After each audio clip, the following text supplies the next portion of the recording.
감사합니다. 명절인데 여러분의 몸만 크게 하지 마시고 주님과의 관계를 뜨겁게 하는 귀한 기회가 되기 바랍니다. 오늘은 참된 자유라는 제목으로 말씀 나누겠습니다. 톨스토이는 어린 시절에 기독교를 거부했습니다. 대학을 떠나면서 그는 인생에서 얻을 수 있는 최대한의 쾌락을 얻고자 했습니다. 그는 모스크바와 피터스부르크 사교계에 진출하여 엄청난 술을 마셔대고 방탕한 생활을 했습니다. 그러나 그에겐 참 만족이 없었습니다. 그런 다음 그는 돈을 벌면 만족이 있을까 해서 유산과 또 글을 써서 엄청난 돈을 벌었지만 여전히 만족이 없었습니다. 그는 성공과 명예, 사회적 지위를 추구하였고 그런 유명해지기까지 하였지만 만족이 없었습니다. 그는 나는 이제 어쩌란 말인가 하며 고민에 빠졌습니다. 결국 한 가지의 질문이 그를 자살로 몰아갔습니다. 죽음이 나를 기다리고 있는데 그 죽음을 피할 수 없다면 내 삶의 의미가 어떤 의미가 있단 말인가? 그는 죽음의 문제에 대한 답을 찾기 위하여 과학과 철학의 문학 모든 분야를 연구했지만 답을 찾지 못했습니다. 마침내 그의 나이 50에 러시아 농촌에 있는 그 농부들을 보고 답을 찾게 됩니다. 그 농부들이 자기가 그렇게 많은 것을 다 가졌지만 가지지 못했던 기쁨을 가지고 있는 것입니다. 그래서 이 사람들은 어떻게 이렇게 기쁠 수 있지? 알아보니 그들이 예수를 믿는다는 거예요. 그리고 자기가 그토록 고민하고 있는 죽음에 대하여 답을 가지고 있어요. 그래서 그는 나이 50에 예수를 믿게 됩니다. 그리고 그가 예수를 믿은 지 5년 후에 이런 글을 썼습니다. 5년 전 나는 정말 예수 그리스도를 나의 주님으로 받아들였다. 그러자 나의 전 생애가 변했다. 이전에 욕망하던 것을 욕망하지 않게 되었고 그 대신 이전에 구하지 않는 것을 갈구하게 되었다. 하나님과의 깊은 관계를 갈구하게 되었다는 거예요. 톨스토이는 예수를 만나자 죄의 문제, 죽음의 문제를 해결하고 자유케 된 것입니다. 사람들은 자유를 원합니다. 하나님을 떠난 인간은 무엇을 해도 죄의 종으로 살아갑니다. 모든 문제는 죄로부터 시작됩니다. 가난, 질병, 걱정, 불안, 두려움, 죽음. 여러분, 돈 걱정하지 않고 건강 걱정하지 않고 죽음 걱정하지 않고 살 수 있는 방법 없을까요? 자유란 참 좋은 것입니다. 자유는 자유를 외친다고 생기지 않습니다. 이 세상 어디를 가도 절대적인 자유란 없습니다. 이 절대적인 자유는 그저 환상일 뿐입니다. 그 절대적인 자유, 참 자유는 인간을 만드신 하나님에게 갈 때 그 절대적인 자유를 가질 수 있습니다. 하나님은 우리에게 참 자유를 주시기 위하여 참 자유의 근원인 예수님을 우리에게 보내주셨습니다. 인생이 가지고 있는 모든 문제의 참 자유는 예수님을 내 안에 모실 때 가능해집니다. 제가 대학 때 CCC 활동을 할 때 그 사형리로 많은 전도를 했습니다. 그 사형리 소책자에 이런 그림이 나옵니다. 동그라미는 사람의 마음을 얘기하는데 그 마음의 의자가 마음의 중심을 얘기합니다. 마음의 중심에 내가 있으면 삶이 뒤죽박죽이 됩니다. 혼란스럽습니다. 늘 이런 문제 저런 문제들이 나타납니다. 그런데 삶의 중심에, 마음의 중심에 예수를 두면 모든 것이 질서정연해집니다.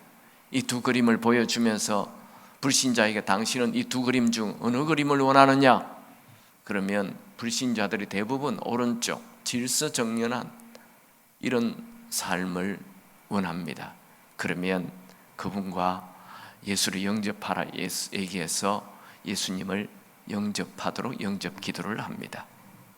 여러분, 내가 주인 되면 염려, 근심, 걱정, 두려움이 가득합니다. 그러나 예수가 주인 되면 삶에 평안, 기쁨, 감사, 자유가 넘치게 됩니다. 사도 바울은 오늘 갈라디아서 2장에서 바울이 복음을 전하여 자유롭게 살아가는 교인들에게 거짓 형제들이 슬그머니 교회에 들어와서 그 교인들이 가지고 있는 자유를 빼앗고 다시 죄의 종으로 살게 하는 자들을 만들었습니다. 그래서 바울은 이것을 단호하게 거절하지요. 갈라디아서 2장 4절, 이는 가만히 들어온 거짓 형제들 때문이라. 그들이 가만히 들어온 것은 그리스도 예수 안에서 우리가 가진 자유를 엿보고 우리를 종으로 삼고자 함이로되. 여러분, 예수 안에서 참 자유가 있습니다. 예수님은 진리가 우리를 자유케 하신다 말씀하셨죠. 요한복음 8장 32절, 진리를 알지니 진리가 너희를 자유롭게 하리라. 그러면 그 진리가 무엇입니까? 그 진리는 바로 예수님이십니다. 요한복음 8장 36절에 그러므로 아들이 너희를 자유롭게 하면 너희가 참으로 자유로우리라. 오늘 말씀을 통해 여러분 모두가 죄의 종인 자리에서 빠져나와 예수 안에서 참된 자유, 절대적인 자유를 누리게 되길 축원합니다. 이제 오늘 말씀을 보죠. 우리가 보게 되는 이 갈라디아서 2장 1절에서 10절은 두 가지가 나옵니다. 바울이 예루살렘을 방문한 것과 또 방문해서 의논하는 것, 토론하는 것, 이 두 가지로 나눠져 있습니다. 그러면 첫 번째로 바울이 예루살렘을 방문한 목적을 보겠습니다. 1절, 2절인데요. 1절부터 읽겠습니다. 14년 후에 내가 바나바와 함께 디도를 데리고 다시 예루살렘에 올라갔나니. 바울은 14년 후에 바나바와 디도를 데리고 예루살렘을 다시 방문합니다. 여기 14년 후에라는 말은 1장 18절에 3년 후에라는 말과 동일한 일직생산에 두어야 합니다. 그러니까 3년 후에, 14년 후에, 이 얘기는 한 시점으로부터 시작하는 거예요. 한 시점, 언제? 바울이 예수를 만난 후 3년 후에, 또 예수를 만난 후 14년 후에, 이렇게 보면 좋습니다. 원어에 보면 그 후에 14년이 지나서 이렇게 되어 있습니다. 이걸 그림으로 한번 좀 그려보죠. 우리가 지난주 설교를 여러분들 리마인드 하면 생각해 보면 됩니다. 바울이 다메섹에서 예수를 만났죠. 그리고 3년 동안 아라비아 광야에서 지냈죠. 그때 뭐 했죠? 하나님을 만나요. 침묵과 고독 속에서 하나님을 만나요. 그리고 나서 1차 3년 후 예루살렘을 방문했어요. 딱 3년이 된 거예요. 그 다음 바울은 다소에서 숨어서 삽니다. 이 기간은 몇 년인지 몰라요. 성경에 안 나와요. 그 다소에서 10년 지나고 그 다음 바나바가 나타나요. 다소에 숨어 사는데 바나바가 나타나서 너 나와 같이 안디옥 교회, 시리아 안디옥 교회 가서 공동 목회를 하자. 그래서 바울이 떠나요. 근데 바울이 떠나서 1년 목회를 하였어요. 그 1년 목회했다라는 것이 사도행전 11장 25절 26절에 이렇게 나오고 있습니다. 바나바가 사울을 찾으려 다소에 가서 만남에 안디옥에 데리고 가서 둘이 교회에 1년간 모여 있어 큰 무리를 가르쳤고, 이 큰 무리를 가르쳤는데 1년 동안 예루살렘 교회에 큰 기근이 일어났다는 얘기를 듣고 헌금을 모아가지고 바울이 다시 14년 만에 재방문을 하는 거예요. 재방문한 것이 나와 있어요. 2차. 이것은 사도행전 11장 29절 30절. 제자들이 각각 그 힘대로 유대에 사는 형제들에게 부조를 보내기로 작정하고 이 예루살렘 교회를 얘기하는 거예요. 이를 실행하여 바나바와 사울의 손으로 장로들에게 보내니라. 그래서 바울과 바나바가 예루살렘을 재방문해요. 다시 한번 그 도표를 한번 보여주시죠. 자, 바울이 예수를 만나고 3년 후에 1차 방문했잖아요. 그리고 14년 후에 1차 방문을 했어요. 그러면 그 사이에 1년 목회한 것밖에 안 나와요.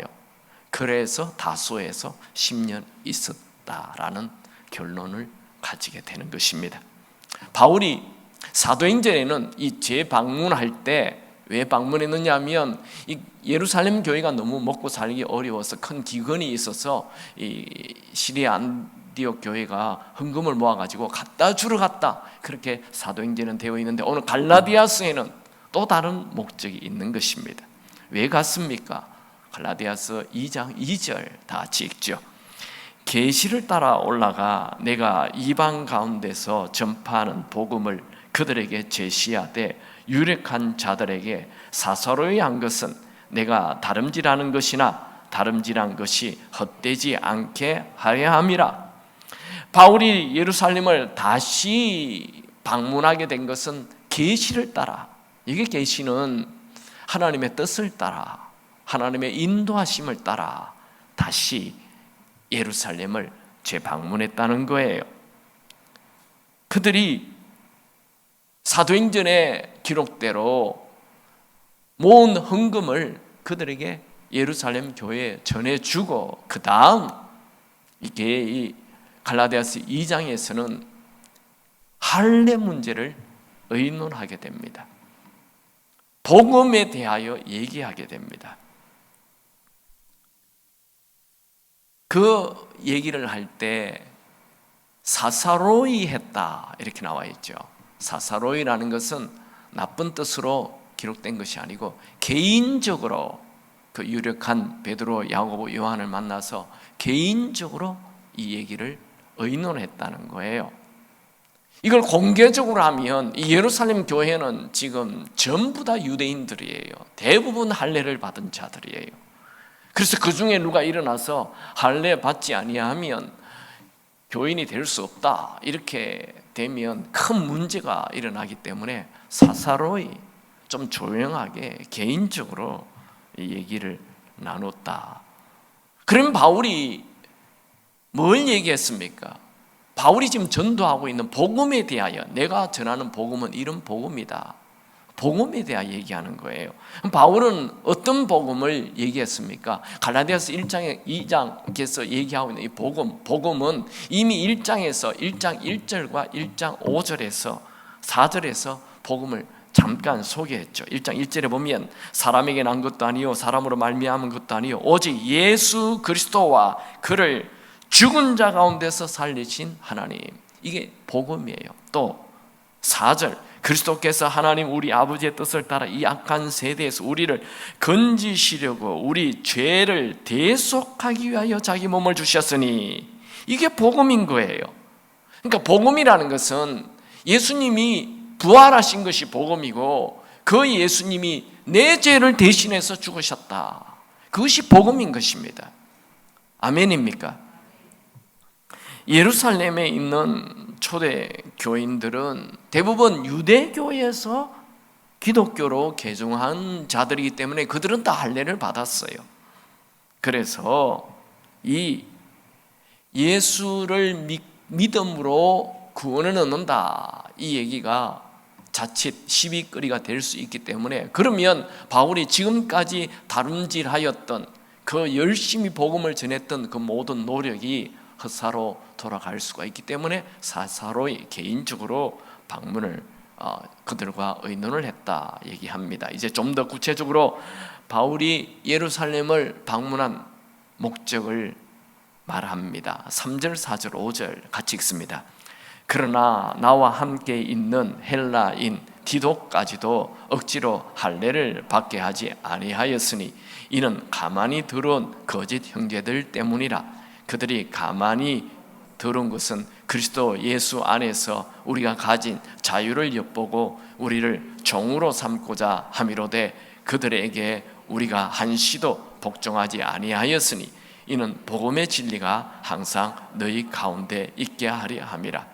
갈라디아서 1장 2장 1절에서 10절까지 조금 뭔가 이렇게 읽어도 무슨 뜻이지 이렇게 와닿지 않을 수가 있어요. 그래서 좀 힘이 들겠지만 잘 따라오시면 이런 뜻이구나 그렇게 알게 됩니다. 바울이 갈라디아 교인들에게 전하여서 복음을 전하여서 갈라디아 교인들이 죄로부터 이제 자유케 됐잖아요. 그런데 슬그머니 거짓 형제들이 교회 안에 들어와 가지고 할례를 받아야 진짜 구원을 얻는다. 너희들 예수 믿는다고 다 아니야. 할례 받아야 돼 하며 그냥 종교 행위, 인간의 노력을 구원에다가 탁 덧붙입니다. 그때 바울은 종교 행위 아니야 하며 단호하게 거절합니다. 한 번도 그들과 타협하거나 자기의 뜻을 양보하지 않아. 복음 예수 외에 없다 이거예요. 바울은 구원을 받기 위해 할례 받아야 한다 한 번도 말하지 않습니다. 그 증거로 지금 할례를 받지 않는 디도를 데리고 가는 거예요. 디도를 데리고 예루살렘에 갔어요. 디도는 헬라 사람이에요. 그리스 사람이에요. 그는 할례를 받은 적이 없어요. 이제 그런 자를 예루살렘에 데려가서 예루살렘의 유력자들에게 보여줘요. 그러니까 그 사람들이 디도를 딱 봤는데 예수를 믿은 디도, 예수를 믿는 디도가 기쁨이 있어요. 성령이 있어요.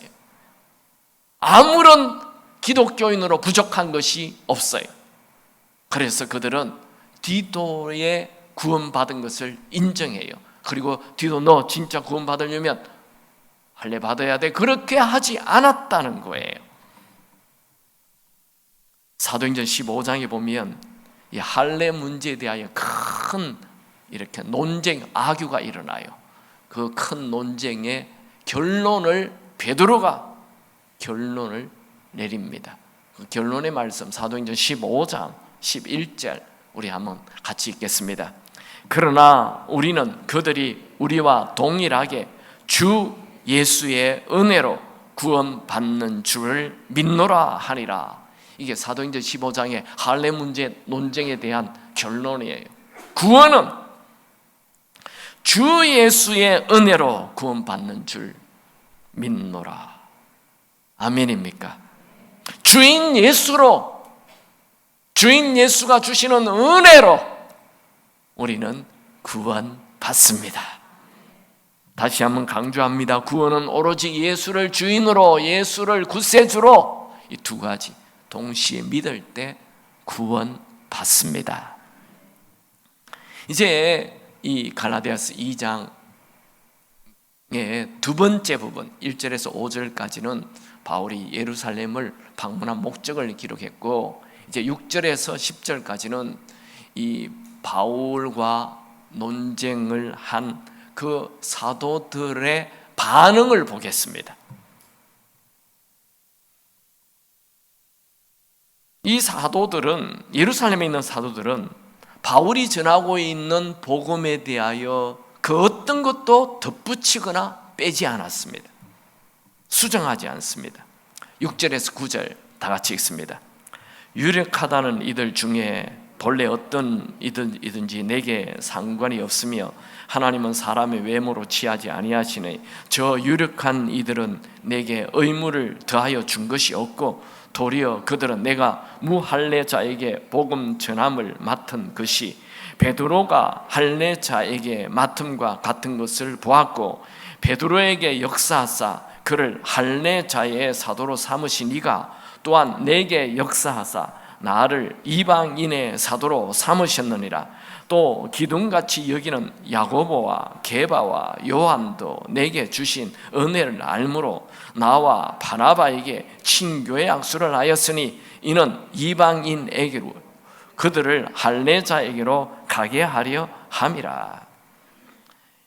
예루살렘의 유력한 지도자들은 12제자를 포함한 베드로, 요한, 야고보, 또 여기에 있는 야고보는 예수님의 동생, 친동생 야고보를 말합니다. 그들이 다 유력한 자들입니다.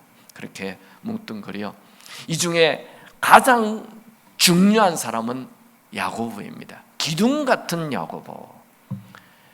왜 예수님의 친동생 야고보가 12제자보다 더 기둥 같은 사람이 되었을까요?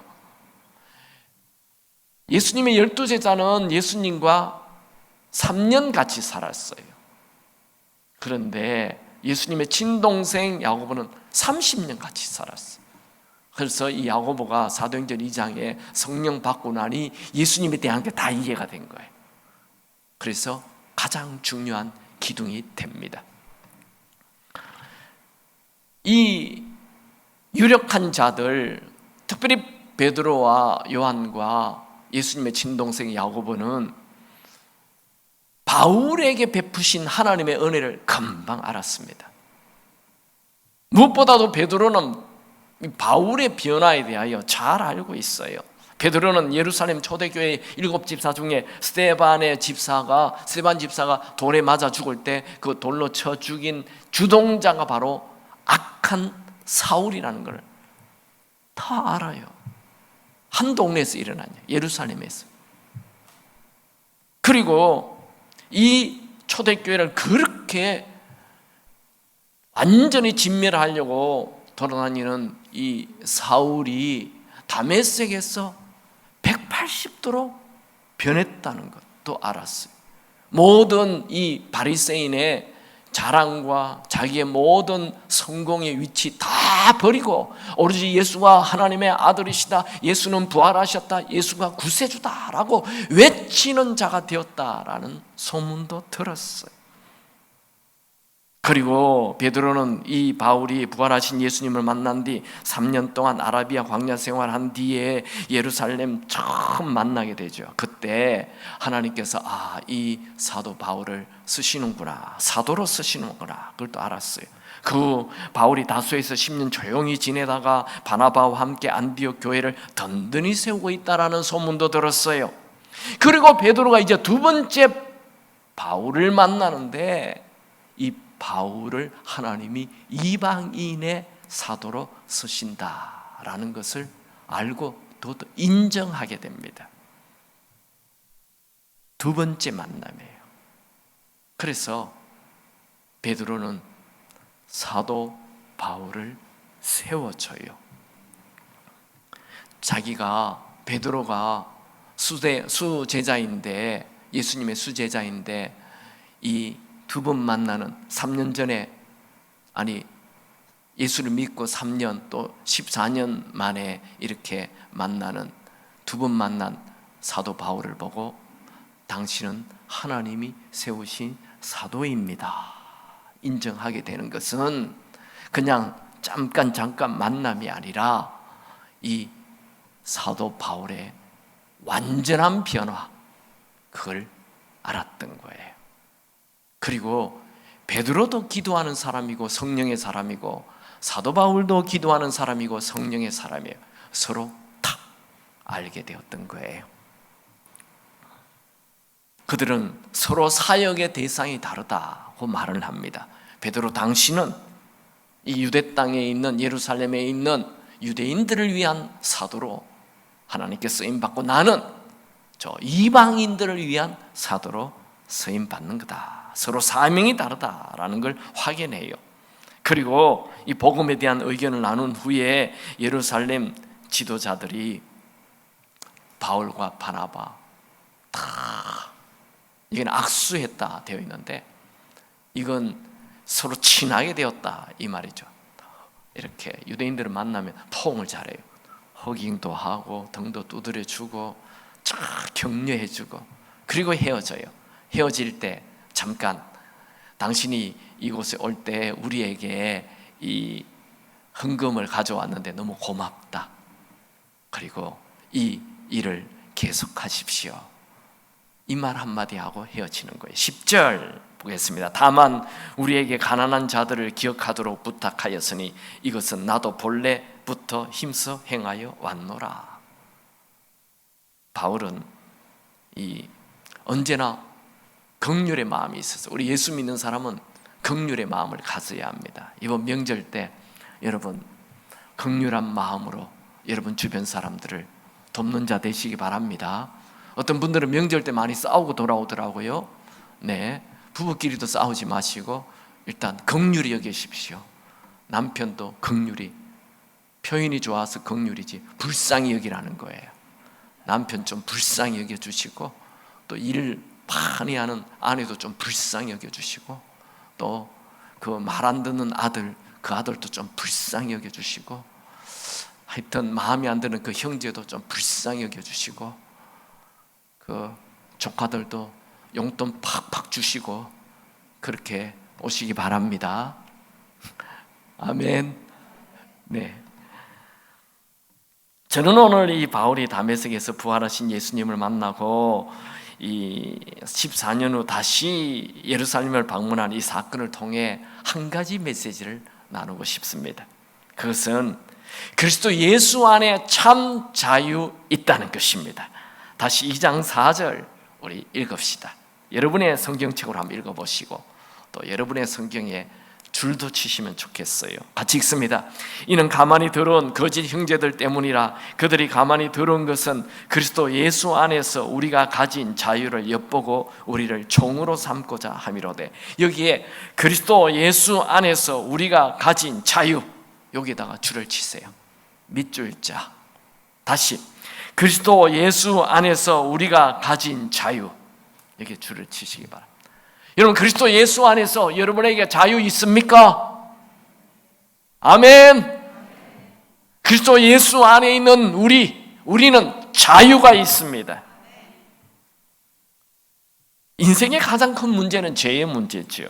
죄 문제가 해결이 되지 않으냐 하면 무엇을 해도 자유가 없어요. 죄를 지은 사람은 어디 가도 자유가 없습니다.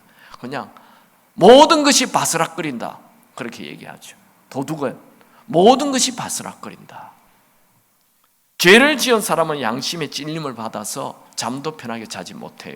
왜 그 군인들이 뭐 베트남 전쟁 같은 데 가가지고 사람 죽인 사람, 그런 총으로 죽인 사람은 밤에 자다가도 막 꿈에 막 사람 죽이는 장면이 나타나가지고 그게 트라우마예요. 죄를 범했기 때문에 사람은 사람을 죽이면 안 되게 되어 있어요. 사람을 죽이면 그런 트라우마가 생겨서 평생 정상인으로 살기 어려운 거예요. 죄책감에 빠지면 우울해지고 사람 만나고 싶지 않고 대인기피증 생기고 결국에는 자신이 만든 감옥에 스스로 갇혀 버리는 거예요. 여러분, 죄는 잠시 자유를 주는 것 같지만 결국 죄의 종이 되게 해요. 죄는 지울수록 그 죄의 사슬이 더 길어지고 더 굵어집니다. 사람들은 착각해요. 나 자유할 거야 하며 자유가 죄를 선택해버리는 거예요. 잠깐 자유를 주는 것 같아요. 근데 그게 쇠사슬이 돼요. 그리고 그 사람을 완전히 묶어버려요. 죄의 종이 되는 거예요. 여러분, 누가 죄로부터 자유를 주겠습니까? 성경은 예수 안에 있으면 더 이상 어떤 죄에 대해서도 정죄함이 없고 죄와 사망에서 자유를 준다라고 말합니다. 로마서 8장 1절 2절 중요한 말씀이죠. 같이 읽습니다. 그러므로 그리스도 예수 안에 있는 자에게는 결코 정죄함이 없나니 이는 그리스도 예수 안에 있는 생명의 성령의 법이 죄와 사망의 법에서 너를 해방하였습니다. 이게 두 가지가 나와요. 예수 안에 있으면 자유를 주는데 예수 안에 있으면 결국 성령께서 죄와 사망으로부터 해방시켜준다. 이 두 가지가 나와요. 조금 살펴봅시다. 여러분, 세상의 종교는 죄를 해결하기 위하여 선행을 하라, 고행을 하라 그러죠. 천주교에는 선행을 하라, 불교에서는 고행을 하라 그러죠. 여러분, 가짜입니다. 거짓말입니다. 사람은 내가 평생 지은 죄가 가득한데 꼴란 선행 몇 가지 했다고 그 제 문제 해결됩니까? 그 선행 좀 했다고 천국 갑니까? 천국이 그렇게 싸구려입니까? 고행 좀 했다고 자기를 좀 괴롭혀요. 자꾸 자기를 괴롭혀요. 나 죄 지었어 하면서. 그렇게 한다고 죄가 없어집니까? 순 거짓말, 가짜입니다. 성경은 뭐라고 얘기합니까? 죄는 피 흘려 죽어야 해결된다는 거예요. 그게 맞죠. 내 평생 지은 죄가 하늘보다 많은데. 히브리서 9장 22절 피 흘림 없이는 사함이 없느니라. 그런데 예수님이 우리를 대신해서 죽어줬다는 거예요. 그래서 우리가 죄로부터 자유케 된다는 것입니다. 우리를 자유케 해주는 것은 예수의 보혈뿐입니다. 죄의 삭은 사망이라 말씀하죠. 누가 죽음에서 우리를 자유를 줍니까? 아무리 많은 돈을 가져도 죽음으로부터 자유롭지 않습니다. 아무리 뛰어난 의사도 죽음의 문제를 해결할 수 없습니다. 아무리 위대한 철학자도 죽음의 문제를 해결할 수 없습니다. 죽음의 문제를 해결하지 못하면 죽음 앞에 자유로움이 없습니다. 세상 사람들은 죽으면 끝이라 또 이런 말을 합니다. 그것도 거짓말이죠. 죽음은 절대로 죽음으로 끝나지 않습니다. 성경은 죽음 후에 반드시 심판이 있고 영원한 천국과 지옥이 기다리고 있다 말씀하죠. 히브리서 9장 27절 한 번 죽는 것은 사람에게 정해진 곳이요 그 후에 반드시 여기에 반드시 세 번은 제가 넣은 거예요. 심판이 있으리니. 아멘입니까? 성경은 사람이 영원히 산다 말합니다. 이건 진짜 아니면 가짜 둘 중에 하나죠. 만약 우리가 70, 80 죽는 것으로 끝난다면 정직하게 살 이유가 뭐 있습니까? 온갖 거짓말 다 하면서 그냥 순간순간 70까지 때우며 살면 되지. 그런데 성경은 죽음이 끝이 아니라고 말하고 있어요. 만약에 70, 80으로 죽는 것이 끝이라면 말라고 30대에 죽습니까? 말라고 순교합니까? 왜 복음을 전하다가 일찍 죽습니까? 제자들 다 순교했잖아요. 왜요? 예수님은 복음서에서 수없이 많이 영원이 있다고 가르쳤죠. 그래서 12 제자들은 예수님 말씀대로 이 70, 80을 위해 살지 않고 영원을 위해, 영원을 향해 살았던 것입니다. 그래서 그들은 죽음도 두려워하지 않고 영원을 위해 다 순교했습니다. 영원이 있다는 것을 믿는 자는 이 땅의 짧은 인생의 고생이나 고난, 심지어 죽음이 와도 아무런 문제가 되지 않습니다. 여러분, 역사에는 수많은 나라들이 강국이 등장하죠. 이집트, 애굽이죠. 성경에도 나오죠. 페르시아, 바벨론, 헬라, 알렉산더가 다스렸던 헬라 제국, 로마 제국, 구소련, 미국, 중국, 세계 강국들이 역사에 쭉 등장합니다. 세계 최강의 나라들이 평균 수명이 200년입니다. 물론 이집트는 좀 더 길게 되었지만 페르시아, 바벨론, 헬라, 로마 다 200년밖에 안 돼요. 헬라 같은 것은 30년밖에 되지 않습니다. 어마어마한 권력을 가진 세계 최강의 나라라도 수명의 평균 200년입니다. 우리의 인간의 생각은 한 사람 개인보다도 한 나라가 훨씬 중요한 것 같죠. 그러나 하나님의 눈으로는 이 한 나라보다, 큰 제국보다 한 사람이 더 중요해요. 한 사람은 영원히 존재하기 때문에 그런 것입니다. 그래서 예수님께서 이 온천하를 얻고도 생명을 잃으면 무슨 유익이요? 라고 말씀하지요. 누구든지 마가복음 8장 35절 35, 6절에 누구든지 자기 목숨을 구원하고자 하면 잃을 것이요 누구든지 나와 복음을 위하여 자기 목숨을 잃으면 구원하리라. 사람이 만일 온천하를 얻고도 자기 목숨을 잃으면 무엇이 유익하리요? 여기에 목숨은 영원히 사는 걸 얘기하는 것입니다.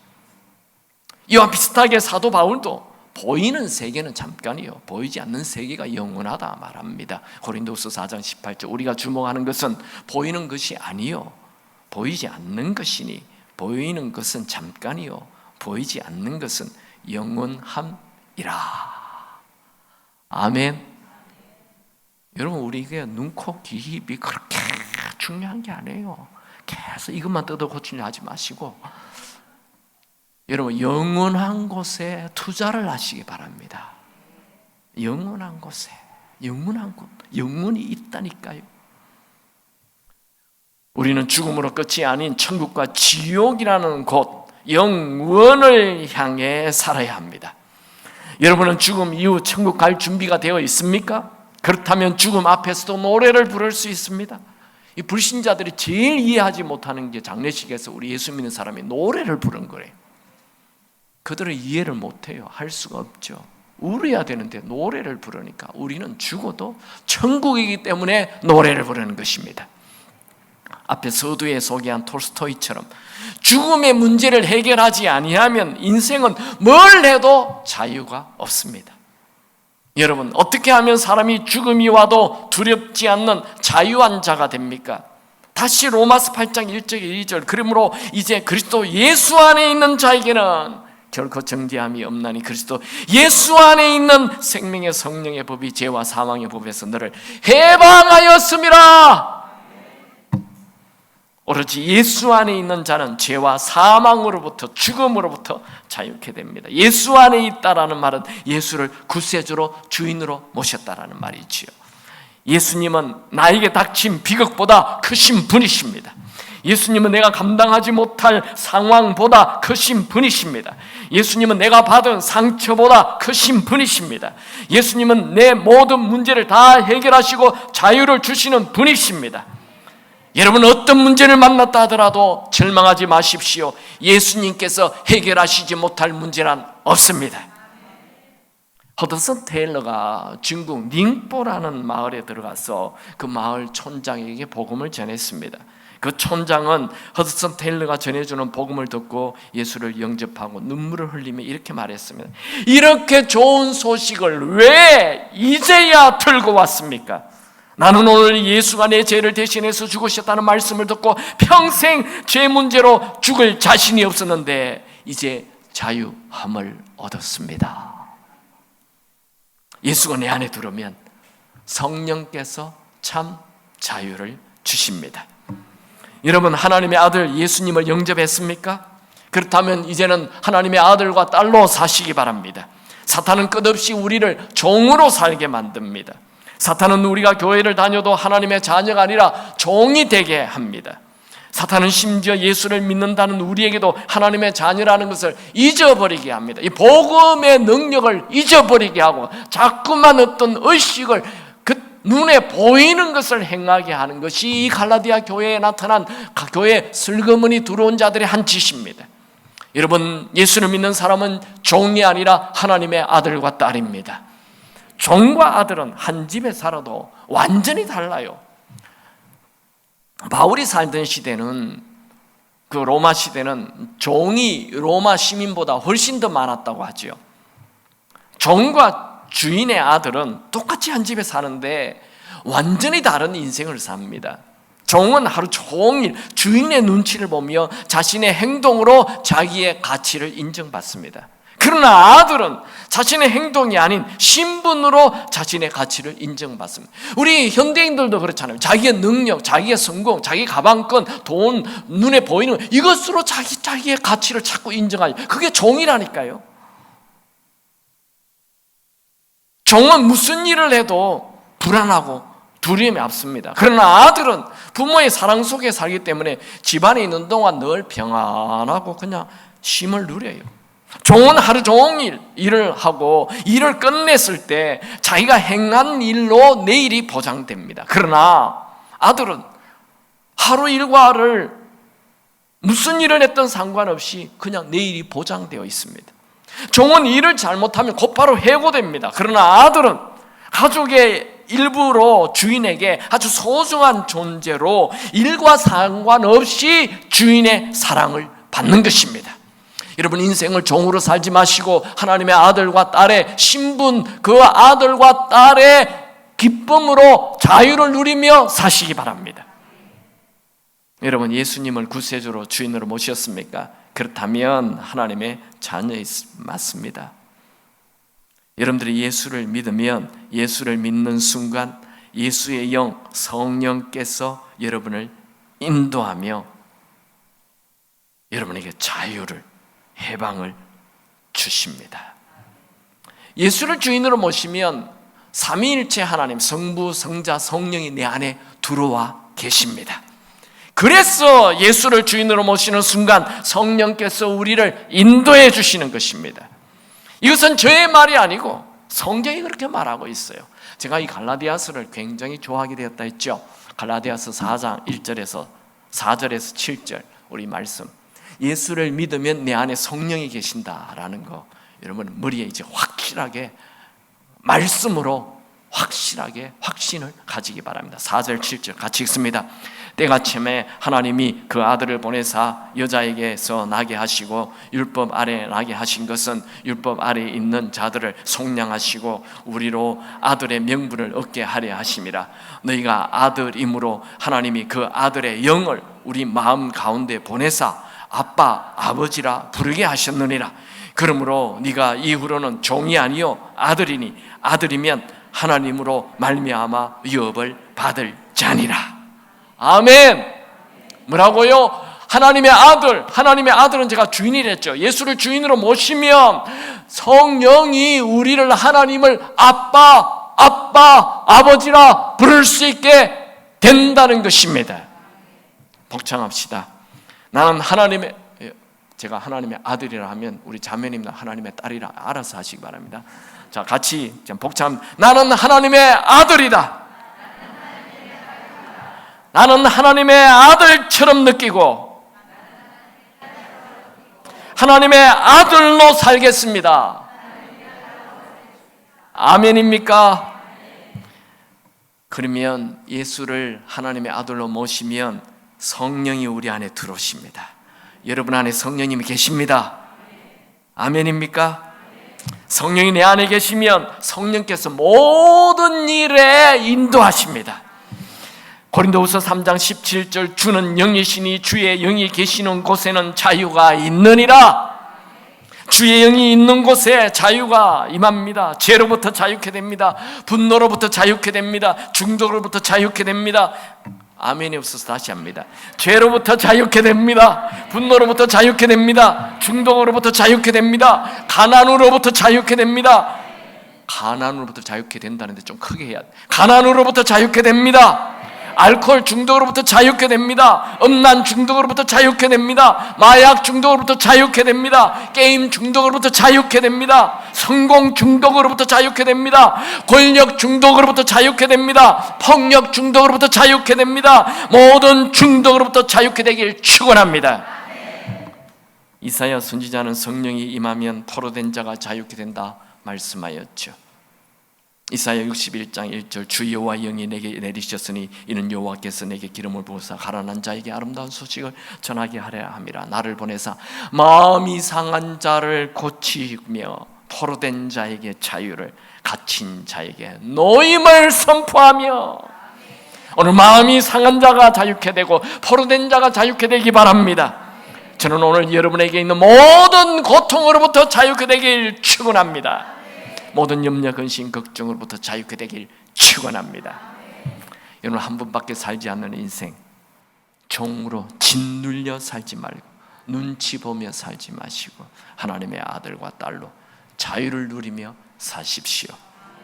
여러분 하나님의 아들인 예수를 주인으로 영접하면 내가 하나님과 아들과 딸이 되지요. 예수를 영접하는 동시에 성령이 계심을 알아야 합니다. 우리 장로교 교인들은 이상하게도 예수 믿는 것과 성령 받는 걸 구별해요. No! 예수를 믿으면 그 순간 성령이 계십니다. 제가 대학 다닐 때 그 CCC 활동에 많이 불렀던 노래가 있어요. 우리가 아들 믿을 때에 그의 영으로 하나 돼. 우리가 아들 믿을 때에 그의 영으로 하나 돼. 따라하는 분들은 그래도 옛날 분들이에요. 요즘 청년들은 그런 거 몰라요. 그런 복음성가가 있어요. 좋은 교회를 다니면 그래 됩니다. 여러분 우리가 하나님의 아들을 영접하면 성령이 우리를 인도하십니다. 내 인생 내 마음대로 살면 망해요. 내 인생 성령의 인도를 따라 사시기 바랍니다. 자유가 뭐예요? 자유란 마땅히 해야 할 일을 하고 하지 말아야 할 일을 하지 않는 능력입니다. 칼빈은 그런 말을 했어요. 자유는 내 마음대로 죄 짓는 게 자유가 아니에요. 하지 말아야 할 것을 안 하게 되는 능력, 그게 자유예요.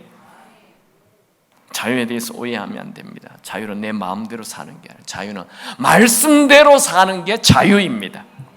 성령의 인도를 받으면 무엇을 해야 하고 무엇을 하지 말아야 할지 알게 됩니다. 여러분, 무슨 일을 만나든지 성령께 도움을 구하시고 성령의 인도함을 받아 자유로운 인생 되시길 축원합니다. 여러분, 하나님이 계획하시는 여러분의 인생은 종이 아니라 하나님의 아들과 딸로 자유롭게 사는 것입니다. 자유함이 있게 되길 축원합니다.